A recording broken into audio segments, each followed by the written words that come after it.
Hi, hello, sacred friend. Welcome back. I am Lori Andrus, and today we are going to sink into some conversation about my summer slowdown and reflections from the forest. And I would like to also introduce to you the upcoming season or series of episodes that you can expect in the coming weeks.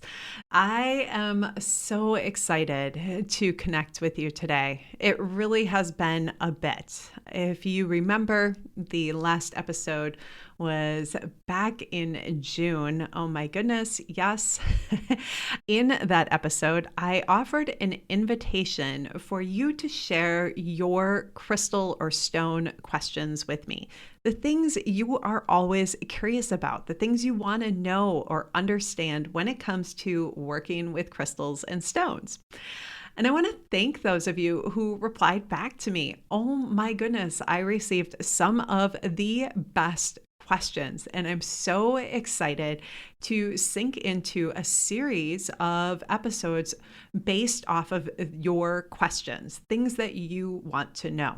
So if you're listening to this and you're thinking to yourself, oh my goodness, I meant to send you a message, I wanted to ask you about this, drop a note in the comments here on YouTube, or if you're catching this on my podcast through Apple Podcasts, leave it in the review section.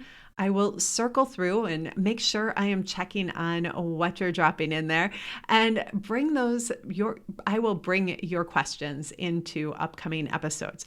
I really want this to be conversational, to serve your work and connection with the crystals and stones.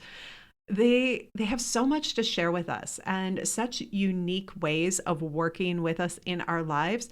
And I know when we're just beginning, and even all the way along the path of working with the crystals and stones, questions pop up. We get curious about things. We begin to wonder why we automatically or naturally do certain things. And we begin to wonder if perhaps there's a method to some of the things that we're doing, or if we can have a little deeper insight around it. And I'd love to share from my 20 plus years of experience working with the crystals and stones. I'd love to share things with you and support you in your own journey to get to know the crystals and stones. Okay, so now that we've talked about that piece, which is actually the upcoming series of episodes, I want to dive into a little conversation about the summer slowdown. Okay, I never formally announced that here on my podcast or YouTube channel that I was stepping back and taking the summer off, but I did send out an email. So if you're a part of my email community, you received an email back in July, I believe it was July 3rd, letting you know that I was going to be taking a summer slowdown.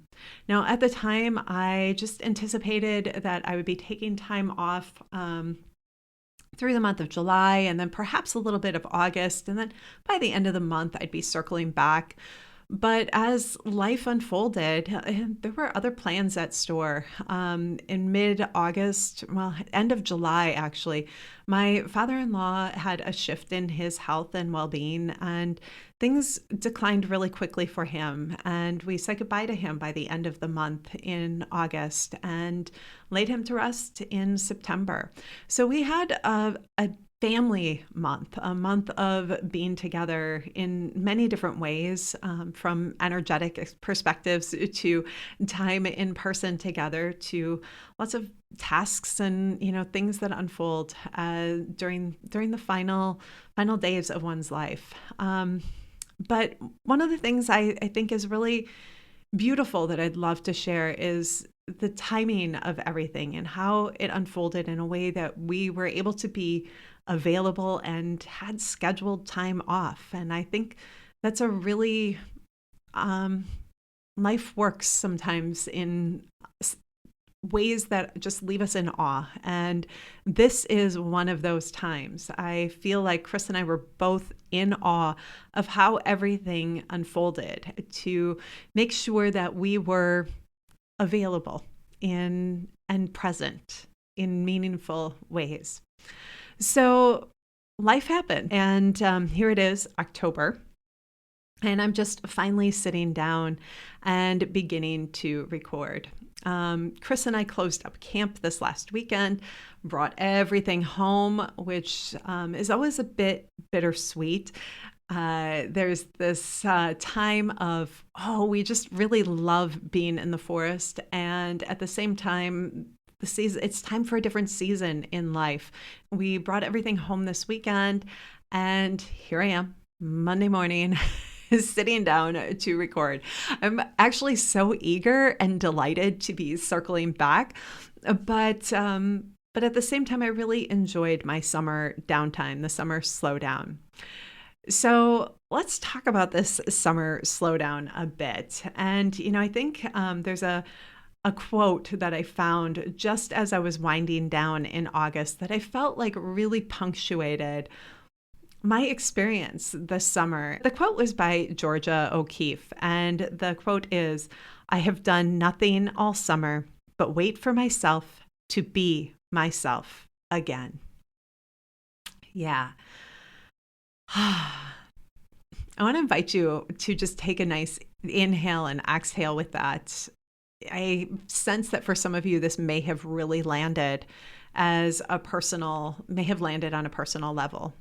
When I saw that quote, I felt like if someone had plucked the thought out of my mind and wrote it down. And it just rang as such truth for me. This summer, Chris and I declared it a no project summer. And I will say that all the way through the summer, we laughed at how a no project summer really was a summer of many different projects. But that said, we really decided to slow down. When we go north for the summer, we spend our summer in the Upper Peninsula of Michigan. We have 10 acres on a little inland lake and nice quiet space. We do have electric, but we don't have, some of the more traditional things that we have as comforts in our home here. But we do have our camper, which we live out of, and a big canvas wall tent that serves as a wonderful space for hanging out during rains and entertaining friends and family who come up to visit. We have an outdoor shower that we've built, and this year we added hot water, on-demand hot water shower to that, which was really a big deal. We create a little summer kitchen or an outdoor kitchen, and we swim almost every day. We spend time in nature, and we live at a very different rhythm. We get to know the natural world around us, from the animals to the plants to the trees to the flowers, the birds. It's a very intimate experience with nature and with ourselves. And it's something that we've come to just really crave and enjoy every year. But part of the reason that quote pinged for me so strongly is that last summer, while we were in the woods during our summer slowdown, I noticed something. Well, not noticed. I wasn't myself last summer. I knew something was off, and by the end of summer, I had done some doctor visits and had some diagnosis and had things underway for my health, my physical health. And while we're not going to dive deep into that in conversation today, I think that's something that I'd really love to sink into at another time. But I noticed that last year I was burned out, I was exhausted, and my health was incredibly depleted. And while I really had a lot of projects and things that I was working and involved in last year, I wanted to take time off, but I really wasn't able to. So this year, Chris and I decided that we were going to just really step back and really just reconnect with who we are and what makes us feel alive in life, and reevaluate everything. I feel like the last several years have been opening space little by little for reevaluation. And my guess is that you can relate to this. You can relate to different areas of your life that you've reevaluated, how you're spending your time, who you spend your time with, things that are important and significant to you, where you draw the nectar of life from, and where you give back to, where you spend time. For me, these were part of the questions that were up. What was important to me? How was I spending my time? What was I doing within my work? Where was the meaning and purpose? And, some of those big questions that sometimes are pretty tough to answer. Well, summer kicked off with my dream connection returning. And little by little, my awareness and connection to dream recall and some of the prophetic aspects of the dreams that I sometimes have began to show up. And my intuition, my connection with the life around me was speaking to me through dreams. And that prompted me to begin a new ritual. And, I think right away, I want to actually before I go into that new ritual, I want to just highlight that I have 3 real core points that I want to kind of dive into about this summer slowdown. And this first one is about slowing down and finding a different rhythm in life and allowing ourselves to be at a different pace. And time in the forest always reminds me of that. But there was a piece that for me had felt like it was missing in my life in general. And missing isn't exactly right, but there's a level of connection with magic and mystery and wonder that I felt disconnected from. And I knew I wanted to reconnect with that. And for me, dreamtime is a big part of my connection to the magic and mystery and wonder of life. And as that began to reopen, I began to have more specific and clearer guidance on how to slow down even more, how to live my life by a slower pace. Doesn't that sound amazing? Yeah. For me, it did. It was like, I just started having dreams and having, I'm going to say instructions or directions or suggestions through spirit, through my dreams. And I started following those actions. First one was super, super simple. And this goes into that first piece around slowing down. And it was to take my morning tea and my journal and walk down to the lake and sit on the dock and be in meditation every morning. Meditation, reflection, journaling, and enjoy the sunrise. And as I did this, I noticed myself just really having ideas reawaken and connection reawaken. My thoughts were flowing. My connection with life around me was being reawakened in ways that I had felt disconnected from. The next thing that Chris and I did, and that was really important for us, was that we made time every day that we were at the lake to swim. Yeah, we made time to swim in the water, swimming across the lake. Oh my gosh, it felt amazing. It's such a beautiful space and a beautiful time. The lake is crystal clear, spring-fed waters, very still. It's a small lake and very comfortable from the place of being in it and swimming. And it keeps a really nice, cool temperature throughout the summer. So swimming every day was refreshing. It was our shower. And it was just a really beautiful way to reconnect with self. The next thing we did was spending time taking hikes or walking through the forest and also working with our hands. Our no project summer, we say that, we intended that, but we did some projects.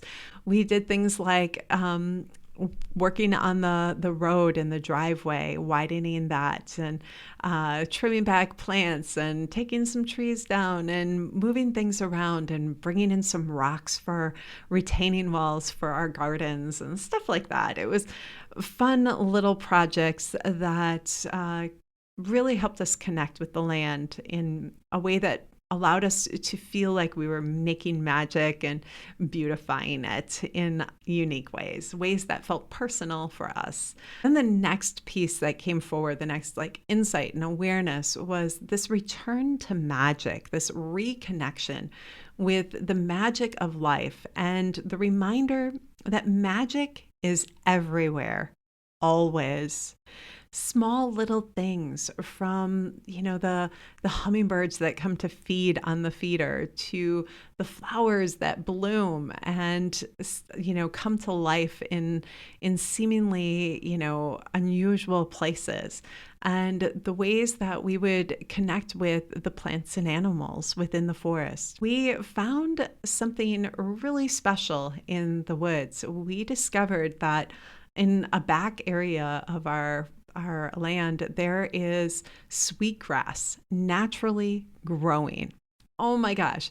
I didn't even know that was something that naturally grows in our area, but oh my goodness, it is. And we had an abundance of sweetgrass. So I was making sweetgrass bundles and spending time working with my hands in that way. It felt so good to be naturally sourcing my own smudges and incense and stuff like that. And I always have kept things from my home here. We would, make bundles out of lavender and some of the sage that we grow, and cedar, and some of the other things that are naturally growing in our garden or that we've planted over the years. But this was just an extra special find to have available up there. And it felt magical. It felt like, oh, wow. The other thing with this magic is the return of magic, or feeling reconnected with it after feeling so disconnected for so long. I noticed how slowing down was a big part of that. And what happened is it's like it allowed my nervous system to just decompress at yet another level. And I think, talking about our nervous systems and how traumas lived within our body, this is a conversation that's really emerged over the last 4 years. But this is something that I've been working with since I worked as an occupational therapist, and something that has been in my consciousness and awareness since that time. And it's been, through my work as an occupational therapist, and in my work in energy work and the other practices, it's like they've all come together at yet another level. But there was something that I saw within this last couple of years where my body just really needed to slow down and reset at yet another level, at a deeper level. And this slowing down really contributed. Part of slowing down was shifting from coffee to tea and spending time in nature. All things that are accessible to each of us, and small bits are so powerful. They make such a dramatic shift. Now, my summer was lived in the forest, and very little outside, sort of actions and activities. But the thing that's important is to begin to recognize, how can we integrate those pieces, those things, into our daily life? When I'm at home and in town, I make sure I spend time outside every day. I get outside. Coda needs to go for walks. It's a great excuse. I continue with my tea versus coffee, and I spend time really being in nature, letting myself even just sit outside, sit in the yard, connect with the trees. There's something really powerful that happens as we begin to give ourselves space to slow down. We create space to reconnect with the magic of life and our own magic. The third piece that I wish to share with you today, and this is the last piece, is that as we create space, as we slow down, as we reconnect with the magic, creativity begins to flow and bloom. It flourishes in our lives once again. And this is something that just naturally began to emerge. I had my morning space for meditation and reflection. And during those times, different ideas would emerge as we let ourselves have time and space and just let the ideas and the creative energy begin to flow in. It begins to naturally refill our inner stores or our inner wells. And we begin to find that place where we are ready to let it overflow and flow back out into the world. It's amazing how that happens. And this is something that I just had a sweet reminder of this summer. You may remember that in the spring, I launched my oracle deck, The Stones Speak. And during that time, I was really giving birth to something that I had created. And there was a massive outflow of energy that unfolded. Now, I gotta say, I didn't really anticipate how much energy this was going to require from me, how much would be flowing out, or the need for the deep rejuvenating rest afterwards. But as I gave myself permission to rest without judgment, without, all the extra things that sometimes come into our thoughts and our awareness when we take downtime, as I let myself have that space, slowly my inner wells began to refill to the place of overflowing. And little by little, as creativity began to return, I returned to creating jewelry. I returned to generating ideas for this podcast and YouTube channel. I returned to being creative and allowing myself to answer some of the questions that had been in my heart with new insight and new meaning and a little bit of magic. So with that, my friend, I want to thank you for joining me today. I want to thank you for being present and sinking into this conversation. And I look forward to connecting with you in some of the upcoming episodes as I delve deeper into some of your crystal questions. There are a whole host of questions that are ready to go. And we're going to kick off this conversation with one around how we begin collecting our crystals and stones, or how we begin our collection. I'm so excited to talk about this with you because it is powerful. And there's so much insight that wants to emerge around that. So I'll see you soon in the next episode. Until then, I want to thank you for sinking into this conversation and encourage you to create some space to slow down in your life in whatever way that looks like, to welcome the return of magic, and to invite the flow of creativity in ways that create meaning in your life. I want to celebrate you and wish you a beautiful day, my sacred friend. As always, shine brightly.